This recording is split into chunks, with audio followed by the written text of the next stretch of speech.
선한 목자 되신 우리 주 항상 인도하시고 푸른 풀밭 좋은 곳에서 우리 먹여주소서. 선한 목자 구세주여 항상 인도하소서. 선한 목자 구세주여 항상 인도하소서. 양의 문이 되신 예수여 우리 영접하시고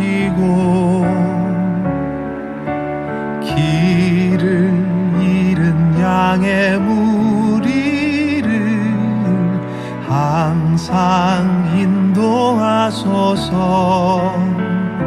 선한 목자 구세주여 기도 들어주소서. 선한 목자 구세주여 기도 들어주소서.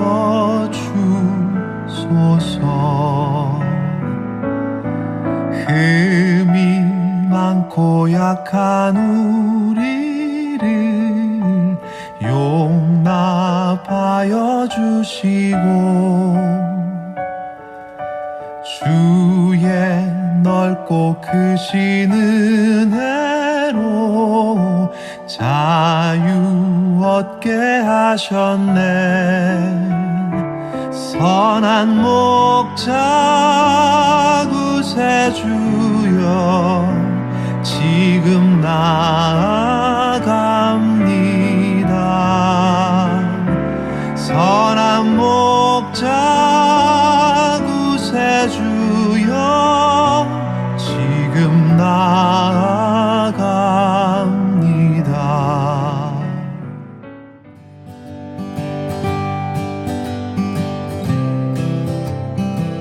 요나가 매우 싫어하고 성내며 여호와께 기도하여 이르되 여호와여, 내가 고국에 있을 때 이러하겠다고 말씀하지 아니하였나이까?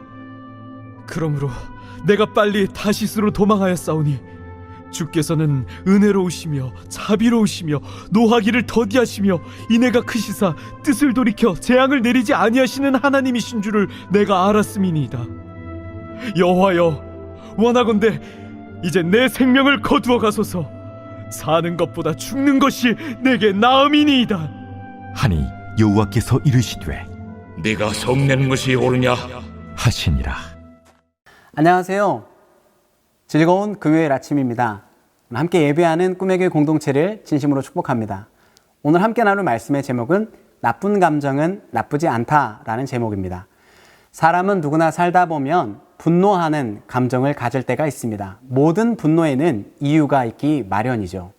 그런데 그리스도인들은 가끔 오해를 합니다. 그리스도인으로서 믿는 자로서 내가 화를 내거나 분을 내면 그것이 잘못되었다, 나쁘다라고 생각하는데 성경을 자세히 살펴보면 성경에서도 분노하는 것들에 대한 이야기가 나옵니다. 모세를 표현할 때 온유함이 지면에 승한 자라고 표현을 했죠. 그런데 사실 모세의 삶을 돌아보면 하나님의 십계명을 받고 던지는 그런 담대한 모습을 보게 됩니다. 예수님도 화를 내셨습니다. 성전에서 장사하는 사람들의 상을 뒤집어 엎고 쫓아내며 그들에게 소리치고 고함을 치셨었죠. 모든 분노에는 이유와 그에 따른 감정 표현들이 따라오게 마련입니다. 분노는 일어날 수 있습니다. 분노 자체가 나쁘다라고 할 수는 없죠. 그러나 모든 분노가 정당화될 수는 없습니다. 우리가 분노를 하지 않을 수는 없지만 분노를 오랫동안 품어서는 안 된다라고 성경은 이야기하고 있습니다. 그렇다면 우리 마음 가운데 분노가 일어날 때 우리는 어떻게 해야 될까요? 상한 마음이 일어날 때 우리는 어떻게 해야 될까요? 오늘 요나를 통해서 그 실마리를 발견해 보고자 하는데요. 함께 나눌 첫 번째는 이것입니다. 나쁜 감정은 나쁘지 않다라는 거예요. 오늘 본문을 살펴보면 요나의 불편한 심리, 요나의 분노의 상황들에 대한 감정들이 아주 적나라하게 드러나게 됩니다. 요나는 하나님의 말씀을 듣기 싫었고 돌고 돌고 돌아서 이제 피했습니다. 그런데 하나님께 훈련을 받고 이제 회개하여 그가 니느웨 백성들에게 전파는 하죠. 그런데 여전히 불편한 마음들이 그 안에 있었던 것 같습니다. 그리고 한편으로는 니느웨가 망했으면 좋겠다라고 생각했던 것 같아요. 그러나 하나님은 요나의 그 불편한 순종을 통해서도 니느웨 백성들을 통해서 회개하도록 역사하셨습니다. 그리고 그들이 하나님의 진노를 피하게 하셨죠. 요나는 어쩌면 속으로 생각했는지 모르겠습니다. 어라, 저 백성 저러면 안 되는데, 망해야 되는데, 지금 하나님의 진노와 멸시를 당해야 되는데 왜 저러지? 저러다 회개받는 거 아니야? 그러다가 진짜 하나님께서 회개하는 일들이 벌어지게 되죠. 요나서 3장 10절입니다. 하나님이 그들이 행한 것, 곧 그 악한 길에서 돌이켜 떠난 것을 보시고 하나님이 뜻을 돌이키사 그들에게 내리리라고 말씀하신 재앙을 내리지 아니하시니라. 요나는 선지자로서의 역할을 감당해냈습니다. 그럼 하나님의 말씀이 성취되었고 이제 그는 하나님께 감사와 영광을 돌려야 되는데 그의 태도는 어떤가요? 오늘 본문 4장 1절은 이렇게 기록합니다. 요나가 매우 싫어하고 성내며, 그리고 이어서 주님이 요나에게 계속 이야기하시는 거죠. 요나는 지금 계속 화를 냈습니다. 그런데 우리가 집중해야 될 것은요, 요나가 분노한 것 자체에 집중하기보다 요나가 왜 그렇게 화를 내게 되었는가, 그 동기에 대해서 살펴봐야 된다라는 거예요.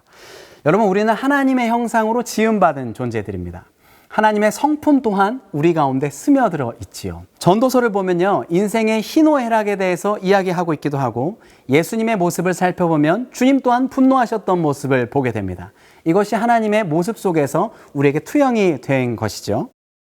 그러나 주목해야 될 것은 주님도 화를 내시긴 하셨지만 이 분노의 이유와 분노의 근거가 무엇인지에 대해서 집중해야 된다라는 거예요. 주님은 거룩과 공의로 인해서 분노하고 화를 내셨습니다. 내가 분을 내는 것, 그 이유가 무엇인가? 요나가 분을 내는 이유가 무엇인가? 여러분, 분노 자체는 나쁘지 않습니다. 그러나 그 분노에 따른 이유와 근거가 무엇인지가 훨씬 더 중요하다라는 거죠. 요나가 분을 내는 이유는 무엇이었나요? 그가 공의를 위해서 그랬나요? 하나님의 거룩 때문에 분노했나요? 그렇지 않습니다. 요나는 자신의 감정의 근거에서 분노를 냈던 거예요. 나의 상황, 나라의 자신의 국가에 대한 이익, 여러 가지 것들을 생각하며 분노했다라는 거죠. 하나님의 생각보다 내 감정이 더 앞섰다라는 겁니다. 그리고 이어서 하나님께서 요나에게 물으십니다. 본문 4절이에요. 여호와께서 이르시되 내가 성내는 것이 옳으냐 하시니라.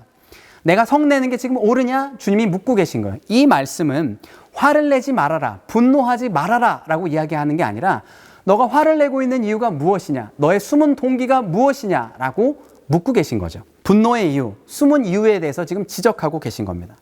요나가 화를 내는 진심, 요나의 내적 숨은 동기는 무엇이었는가? 이스라엘에 대한 선민사상, 자신에 대한 의로움, 정당성 때문에 지금 분노하고 있었다라는 거예요. 사실 요나는 적국 아수르가 망했으면 좋겠다라고 내심 생각했던 것 같습니다. 그러나 하나님으로부터 그들이 회개하자 요나는 그 감정에 못 이기고 화를 내게 된 것이죠. 그러면 하나님의 긍휼과 의로움에 대해서 요나는 제대로 해석하지 못했습니다. 이방 백성을 향한 하나님의 사랑과 생명을 소중히 여기는 것 또한 알아차리지 못했죠. 그래서 스스로를 죽여달라고 표현을 합니다. 분에 이기지 못한 그의 고백이죠. 3절입니다. 여호와여 원하건대 이제 내 생명을 거두어 가소서. 사는 것보다 죽는 것이 내게 나음이니이다. 여러분, 우리는 어떤가요? 살면서 분노하실 때는 없으신가요? 살면서 원망되실 때는 없으신가요? 살면서 화를 내게 되시는 순간은 없으신가요? 나는 예수 잘 믿는다고 생각했는데, 나는 신앙생활 열심히 한다고 생각했는데 오히려 나는 더 안 좋은 일이 많아지거나 오히려 나는 내 앞길이 막혀지는 경우 때문에 답답하신 적은 없으십니까?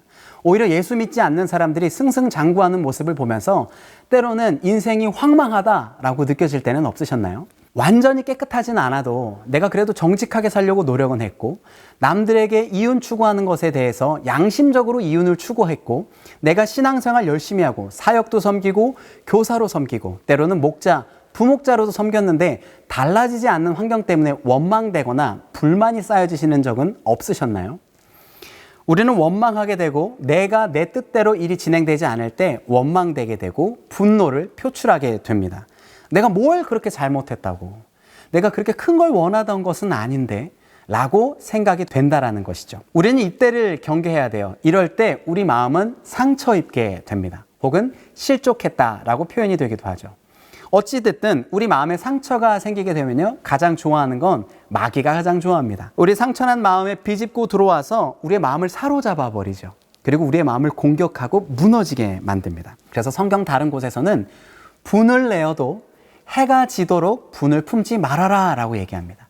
에베소서에서 그것들이 기록되고 있는데, 우리가 오래도록 해가 지도록 분을 품고 있으면 마귀에게 틈을 주는 기회가 되기 때문이라고 성경은 이야기합니다. 결국 마음에 분노가 있으면 문제가 해결되지 않는다라는 거예요. 오히려 더 악화가 되기 마련입니다. 야고보서 1장 20절은 그래서 우리에게 이렇게 이야기를 하죠. 사람이 성내는 것이 하나님의 의를 이루지 못함이니라. 우리가 분노하는 것, 성을 내는 것이 하나님의 의로움을 이루지 못한다라고 이야기하고 있어요. 대체적으로 우리가 분을 내는 이유는 뭘까요? 나의 뜻이 관철되지 않기 때문입니다. 여러분, 하나님의 뜻에 나의 생각을 보태시면 안 됩니다. 그럴 때 우리는 분노하게 되는 것이죠. 분노할 수 있어요. 그런데 감정적으로 분노가 드러날 수 있어요. 주님도 그러셨거든요. 그런데 중요한 것은 그 숨어있는 동기, 분노에 숨어있는 동기와 내적 요소를 점검하고 오래도록 해가 지도록 분을 품지 말라고 우리에게 경계하고 있습니다. 사실 저도 요나처럼 분노가 굉장히 많은 사람입니다. 화가 참 많아요. 공정치 못한 것에도 화가 나고, 사소한 실수에도 화가 나고, 제 자신에게도 화가 나고, 잘 따라주지 못하는 타인에게도 화가 납니다. 이유를 잘 모르겠어요. 너무 화가 날 때가 많습니다. 그런데 내 기준에 차지 않기 때문에 화가 나는 경우가 대부분이더라고요. 화를 누구에게 쏟을 것인가, 그것이 중요합니다. 억울함을 누구에게 이야기할 것인가, 살아오면서 쌓여지는 것들 어디다 토로해낼 것인가가 중요하다라는 거예요. 이 답답한 마음을 어떻게 해결하셔야 되느냐? 결국에 우리는 성경으로 돌아가야 됩니다. 그리고 주님 앞에 무릎 꿇고 우리의 상한 마음, 우리의 분노의 마음을 있는 그대로 솔직하게 내어놓아야 한다는 것이죠. 여러분, 혹시 분노의 상태에 있으신가요? 혹시 불편한 상태에 있으신가요? 혹은 내가 불편한 상태가 누구인지 모르고 불특정 다수에게 분노가 느껴지시나요? 그러면 그럴 때일수록 하나님 앞으로 나아오셔야 될 때입니다. 하나님 앞에 내 상한 마음, 분노의 마음을 그대로 내어드려야 할 때입니다. 그러면 그때 주님께서 우리에게 말씀하실 겁니다. 오늘 하루 하나님 앞에서 우리의 상한 마음, 분노의 마음을 내어놓고 마음속에 담겨진 그 마음을 조용히 주님 앞에 읊조려 내어놓았으면 좋겠습니다. 환경, 상황, 관계, 직장, 여러 가지 요소에서 분노의 마음들과 불편한 마음들이 계시다면 그 분노의 대상을 사람에게 쏟지 마시고 하나님 앞으로 가지고 나와서 그 문제를 해결하시기를 주님의 이름으로 부탁드립니다. 원망의 마음이 우리 삶에 자리 잡지 못하도록 만드십시오. 분노가 오래도록 우리 마음을 주관하지 못하도록 우리의 마음을 경계하십시오. 하나님 앞에서 그 문제를 가지고 나와서 기도하는 저와 우리 꿈의 교회 모든 공동체가 되었으면 좋겠습니다. 말씀을 기억하며 함께 기도합니다. 살아계신 아버지 하나님, 우리의 마음속에 분노가 있는 것은 사실입니다. 그러나 그 분노가 해를 넘어가도록 품지 않도록 도와주시고, 분노의 대상이 사람이 아니라 하나님 앞에 가지고 나와서 주님 앞에 읊조려 낼 수 있도록 도와주시옵소서. 잠언은 말합니다. 무릇 지킬 만한 것보다 내 마음을 지켜라. 생명의 근원이 이에서 난다 라고 얘기합니다. 우리의 입술을 제어하고 우리의 마음의 생명을 지켜서 하나님 앞에서 오늘도 바르고 명확하게 살기로 결단하는 우리 꿈의 공동체 될 수 있도록 도와주시옵소서. 하나님께서 우리 삶 가운데 함께하여 주실 것을 믿으며 살아서 역사하시는 거룩하신 예수님의 이름으로 기도하였습니다. 아멘.